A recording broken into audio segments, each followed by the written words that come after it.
Hi guys, welcome back to my channel. I hope you guys have been having a very spooky October. I'm so excited for this episode of Spooktober. This week we are going to be reading some Gothic fantasy. This is my physical TBR for the month, or for this week, and I already know what I'm gonna start with, but I'm gonna go through all of them really quickly and we're just gonna jump right in. So first I have One Dark Window by Rachel Gillig. I've had this on my TBR for ages and I've heard amazing things. Then I have Immortal Dark by Tigist Germa, and this is a new YA release. I love these sprayed edges, so fun.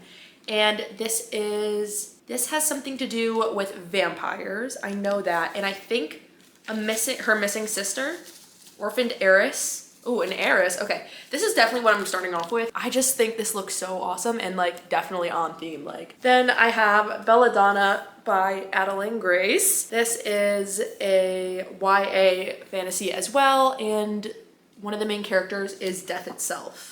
So very cool. And I have the Fairy Loot edition, so I really do want to read this. Last but not least, well, actually, side note, I do have the sequel to One Dark Window, so if we read that, we might read the second one.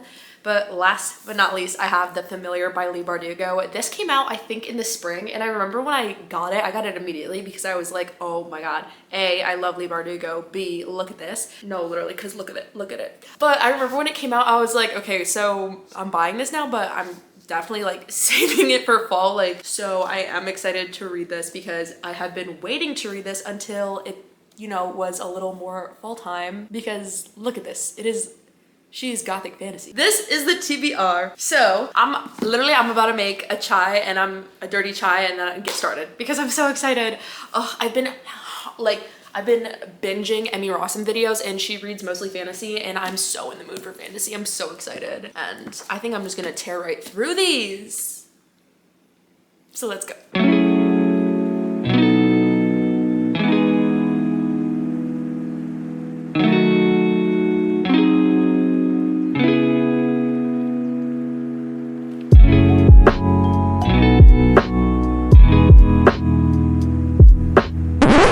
Just had the worst night ever.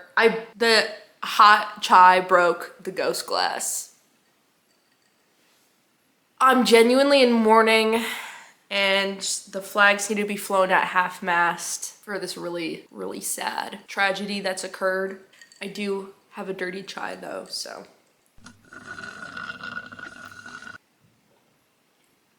At least there's that. Guys, I actually don't think I can express to you how upset, how like sad and like disheartened I am right now. Like, I don't even want to read anymore. Ooh, okay, I need to figure out how to get back in the mood because I'm so upset about this. The last time I went to Pottery Barn, there was only one left, and so I don't think they have it anymore. So, everybody wish me luck. Hopefully tomorrow at Pottery Barn they will have one. In the meantime, I guess we'll start reading.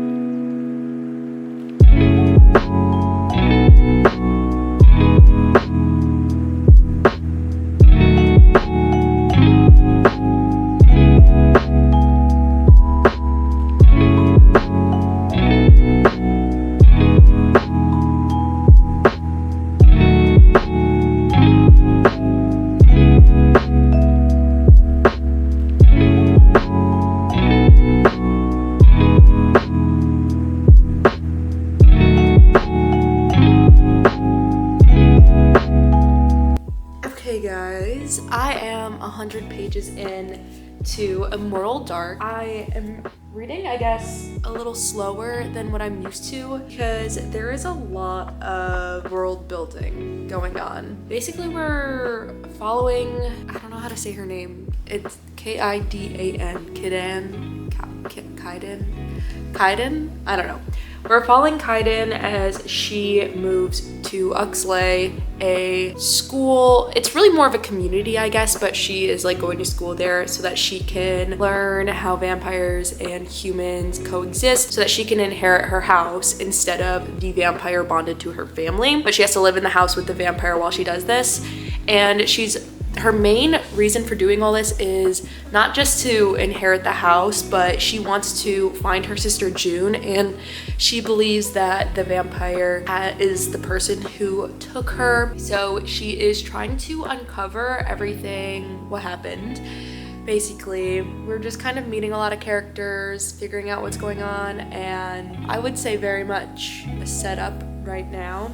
I like the vibes of this. It really is giving atmosphere the way I was hoping it would. I am a little confused by the main character's actions. I feel like I feel like maybe it was a writer's choice, but like, for example, like she has proof of someone confessing the name of the vampire who took June. And the dean is always like, what proof do you have of him taking her? And she can't show her the video for reasons, but she just stays silent instead of just saying like, someone told me,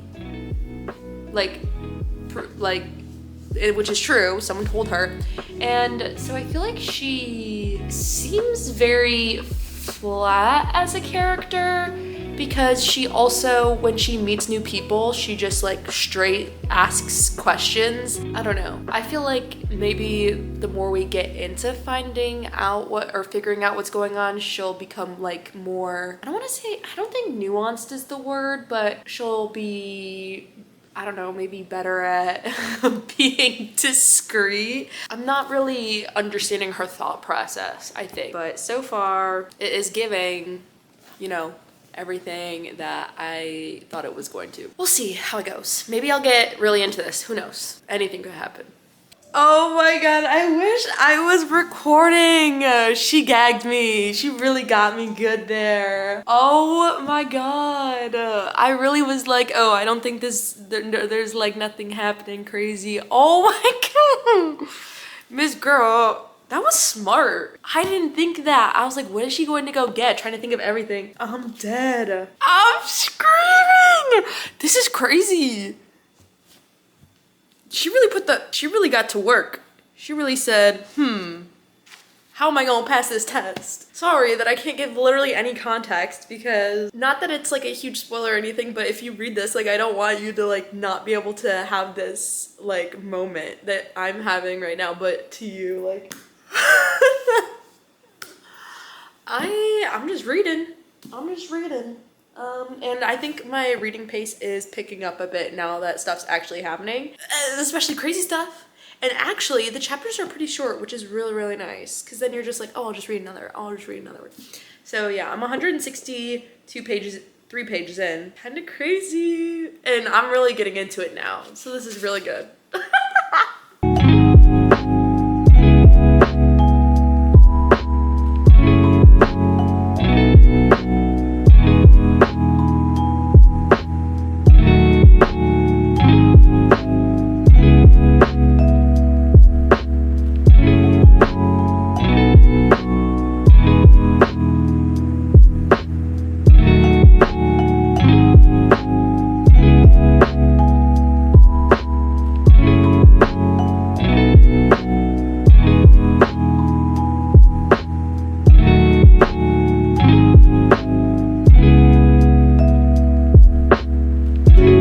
Okay guys, I'm checking in again because I've just been reading. So I've been reading for almost 3 hours exactly, and I am 210 pages into Immortal Dark. So I am just over halfway through, and I am enjoying it so much more now that I have gotten comfortable with, or gotten used to, the worlds, the characters, and the action has started happening. And yeah, the part I just read made me so sad, and I don't know if it's like something ingrained in me by being just a girl, but I have liked Susenyos from the start. Like, you know, I always was like, you know, I trust him.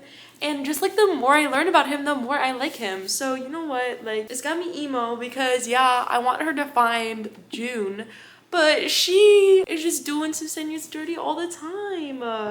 Like, poor guy, honestly. Like, I believe him, okay? And he's done nothing really to harm her. I don't know. I don't know why I trust him, but I do. And it's making me emo. Anyway, I'm really enjoying it. This is the hardcover, or the, like, yeah, the case, I guess. So cool. Oh my god, and these end papers are so... There's a letter? I fear it's going to end on a cliffhanger. Anyway, I fear that I want to just like keep reading. It's 11 o'clock and I really should just be going to bed, but I'm kind of eating this up low key. Maybe I'll like get in bed and read in bed for a little bit because I feel like that always makes me tired. But I can't believe that I'm over halfway through on this already. I've watched like 7 of Emmy Rossum's vlogs on mute in the background because it makes me feel like I'm reading with someone to have like reading vlogs on, even if they're muted.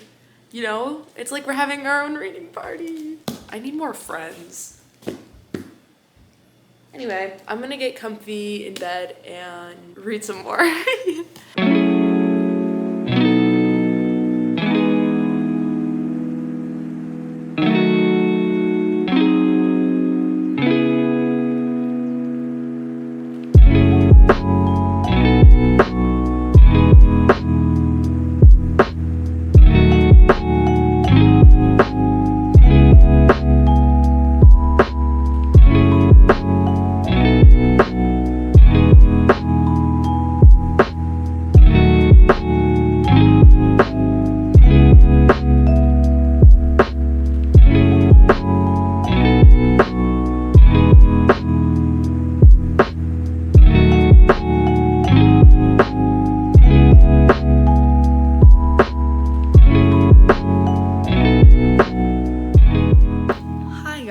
So I just finished Immortal Dark and wow.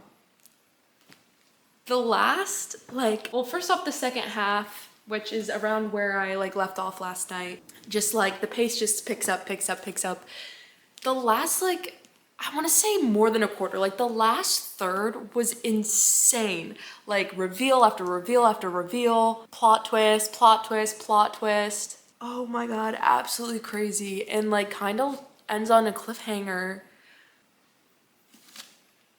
I'm too stunned to speak right now. So, okay, I need to power through book hangover because that was kind of crazy. So I just paused my cozy autumn reading nook and relaxing jazz music fireplace video, and it says it has been playing for 5 hours and 47 minutes. So it took me about 5 hours and 47 minutes to read Immortal Dark. And I am just baffled by everything that happened. So I want to give it, I think, 4 stars, maybe? Yeah, I'm gonna stick with 4 stars because it did take me a while to get into. I just was not following the beginning.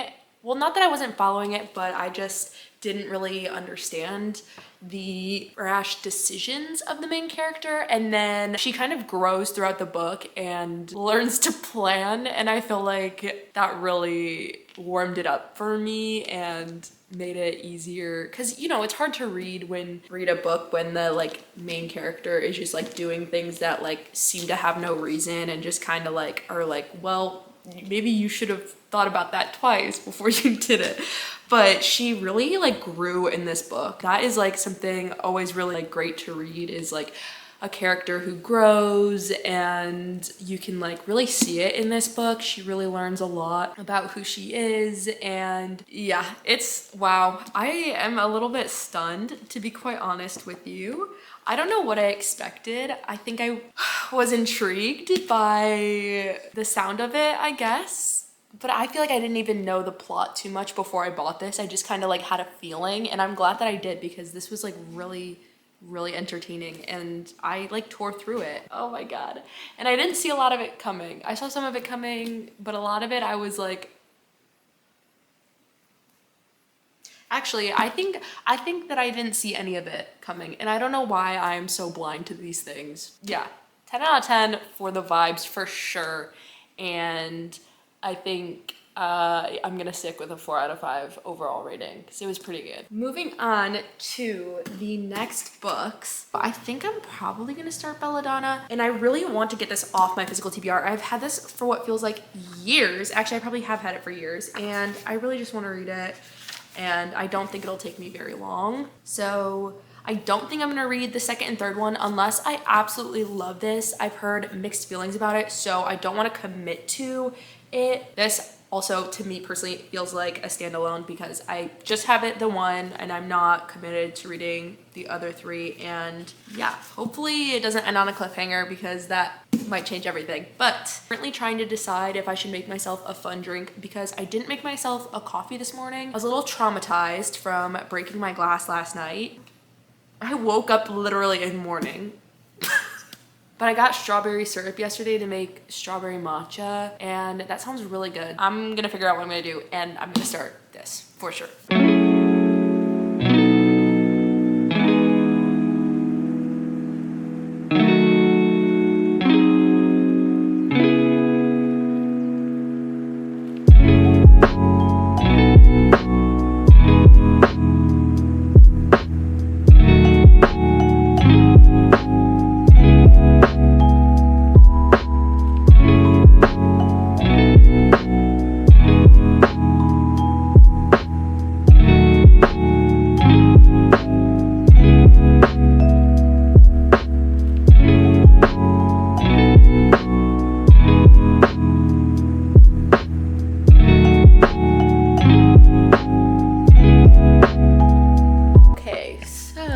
Check-in time.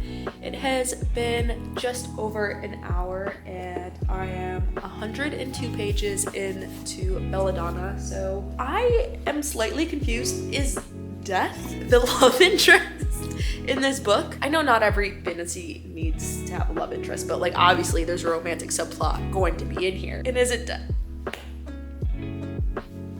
Now, we haven't gotten to the plot yet, but it is definitely hinting towards it, and I think we're about to get there. But Death is a fun character, and our main character, Signa, is kind of fun. She dies, but like she can't die, so when she like ingests something that would kill her, or when she does something that would kill her, a death shows up in this time when she's in the middle of the gray area of life and death. And and she can't even like physically be harmed. Like if she like pricks her finger, it heals right away, which is honestly kind of slay. I'm just gonna keep reading like last night and just see how far I get until I'm tired. Okay, I'm getting back to it.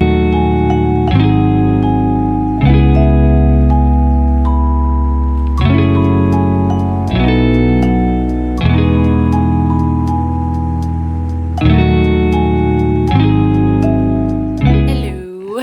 It's update time. It's getting quite late. It's 11 o'clock and I am just being hit with a wave of exhaustion. I'm 286 pages into Belladonna and this flew by so fast. I have about 120 pages left, which is crazy. I think maybe a little less than that. Look how far I've gotten. But it just is moving so quickly. I think that's like one of the perks of YA, and who doesn't love a good Regency era setting? The mystery is really actually kind of interesting because it always seems like they have so many leads, but I don't know who I suspect. I really want to find out, and I am tired, and I think it would take me past midnight to finish it, so I think I'm either gonna put it down now or just like get in bed and read like a tiny bit and go to sleep and then probably finish it tomorrow. Oh my god, the familial like relations, it's almost okay, so it feels like found family because they're pretty much adults and they haven't met until, you know, just this book, but technically they are related. But I love Blythe and Percy's relationship with Signa and how they act as though they're siblings. It is so sweet and I love it. It low-key gives found family vibes. Even though like they are family, they like still found each other, whatever.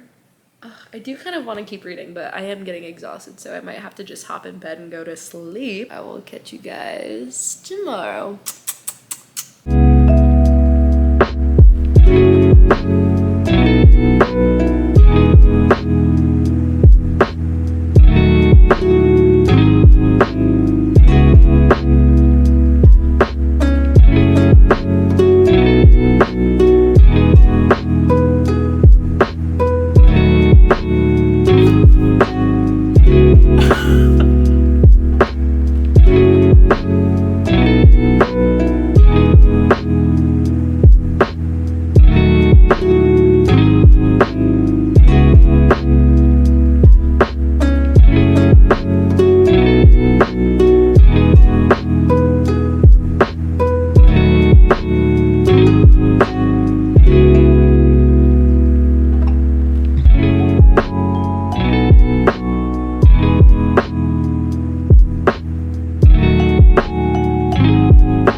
guys, so an update is well overdue.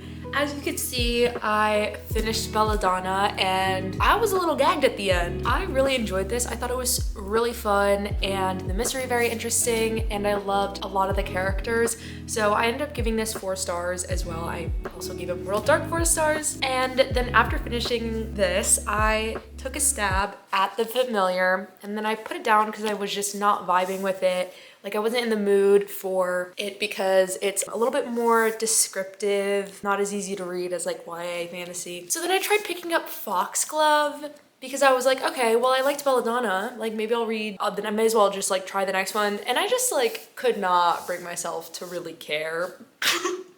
I really enjoyed Belladonna and I really liked the characters, but I just found that like the dad in this book, you know, he was not good, but he was also going through it this whole book and like for the past however many years. He does not need to be put in jail. Like, I could not read that book if he was down atrocious. Like, I'm sorry, I couldn't. I just felt so bad for him. So I put that down and then I just kind of decided, you know what? I got 2 4-star reads out of this video and got me back into reading more fantasy. So you know what? I'm going to take that as a win and conclude the video here. This is my last Spooktober video. I did not plan my timing very well, so I did not have as much time to film as I thought I did, but that's okay. Next year I will come back bigger and better than ever. I hope you guys enjoyed this video. I will see y'all when I see y'all. I hope you have a very happy Halloween and I love every single one of you. Bye.